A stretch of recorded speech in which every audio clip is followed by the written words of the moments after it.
Archie's Madhouse, issue 28. Sabrina's happy about being invited to the estate of the most handsome and rich guy in town. What's the catch for? Did they get rid of that rule where she's not allowed to date? A stereotypical witch hiding in the bushes says that he's the dumbest guy in town when it comes to girls.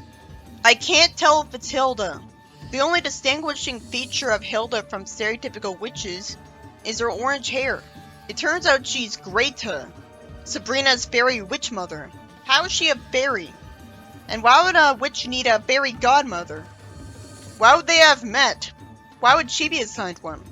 She asks what she's doing here. She's nice enough to look out for her interests. Greta warns her that Sabrina's rival was also invited. Why? Sabrina gets mad for a change and calls her a teen Wolverine. She's given a lotion potion that'll hex her. But out of nowhere, Sabrina turns down a magical solution out of arrogance. She's got personal charm. At least Greta's relatable when she lampshades her stupidity. Darn these young know-it-all witches of today.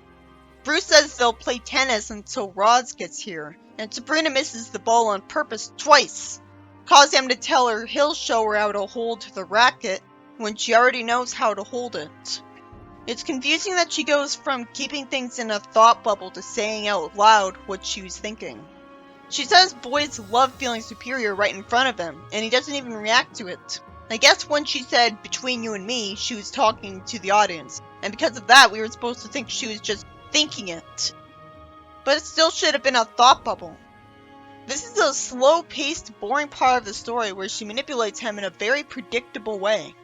After he tries to teach her how to swing the racket, Roz shows up and gives Sabrina a surprising, satisfying taste of her own medicine.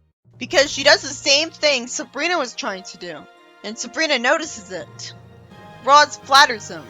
Sabrina thinks that while she promised herself she wouldn't hex her, she can still help her by rubbing a good luck charm against her racket. That's still hexing if she's using magic to sabotage her efforts. Why is she bothering to lie to herself that she's not hexing her? It makes sense that she needs to use a magical charm to create good luck when I think about it, because good luck in general is a very broad thing to think about. If a witch tried to imagine someone having good luck, they'd imagine one good thing happening to them and just that would happen. Charms make things easier. You can only imagine so many things at a time. Sabrina wastes some time boasting to the audience. Normally I wouldn't imagine her to be arrogant. Confident that she won't make a mistake when she's making a mistake, but not outright arrogant. And after Roz is talented at tennis, it impresses Bruce anyways, and he says they'll do great at his country club's doubles tournament. It makes Bruce surprisingly sympathetic that the realistic thing happened, and he was happy with her for doing well instead of jealous and insecure. Instead he's more happy with himself than that. Sabrina fails and walks away, and the story ends with her saying she hexed herself. Except she's a witch. She could go up to him and brainwash him into taking her as his partner in the tournament instead. This story was confusing because its whole premise had Sabrina try to win over a guy when we've already been told multiple times that Sabrina isn't allowed to date. And yet she competes with the girl over a guy, and Roz becomes his tennis partner instead, because she plays really well and impresses them. Then after a page where Hilda prepares her potion in a scientific way with vials, once again being uncharacteristically not old-fashioned, which is refreshing for her, there's a comedy page where she says that it took a whole century for the cobra venom to age enough for this brew. She thinks she'll be behind in the times because of this mixture she was focusing on, and it'll be worth it if the formula changes this broom into gold. You'd think a witch would be able to just point and do it right away.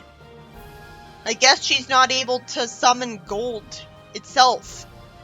The broom ends up destroyed. You'd think if she knows so much about potion making after centuries, she wouldn't make this mistake. She somehow thinks she has to buy a new broom before she starts to work again, instead of simply zapping one up for free. I guess witches can't do that either. And she'd be able to point at herself and make herself levitate whenever she wants, so she doesn't actually need a broom. Someone's all sold out of brooms. So is every other store. And he tells her about a new craze called broom skiing. which you didn't know about, taking advantage of how long she focused on making the brew. You'd think she wouldn't be that incompetent. I also see a story where two scientists fight over who made a monster, and Hilda of all people proves who made it by showing them a sign on it saying Made in Japan. How does she know these people? There's also a comedy page where another realm monster says they'll never be able to rehearse for the monster party without their conductor Hilda.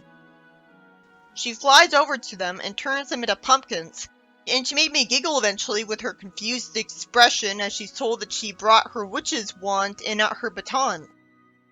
But how'd she do this by accident? She'd have to imagine them as pumpkins. Then the next comedy page, Hilda says she loves to scare people, and when she does so, someone's shadow on the wall somehow drags him away. That's how magical she is.